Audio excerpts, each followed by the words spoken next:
பார்க்கப்பட்டு வருகிறது. ஆப்கானிஸ்தான்ல ஹிந்துக்களா அப்படின்னு நிறைய பேருக்கு ஆச்சரியமா இருக்கலாம்.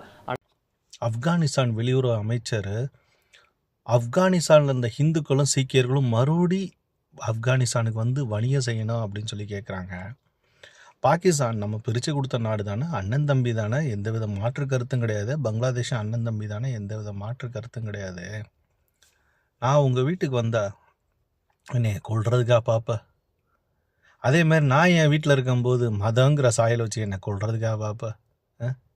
மதம் யார் வேணால் மாறலாம், அவங்க இஷ்டப்படி மாறிட்டு போட்டுமே. கடவுள் இருக்காரு, அவரை சொல்லட்டும், அதுபடி மாறிட்டு போட்டுமே. நீங்கள் சொந்தமாக சம்பாதிக்கணும்னு மனிதர்களோட உயிரோட கடவுள் பேரை சொல்லி ஏன் காவு வாங்குறீங்க?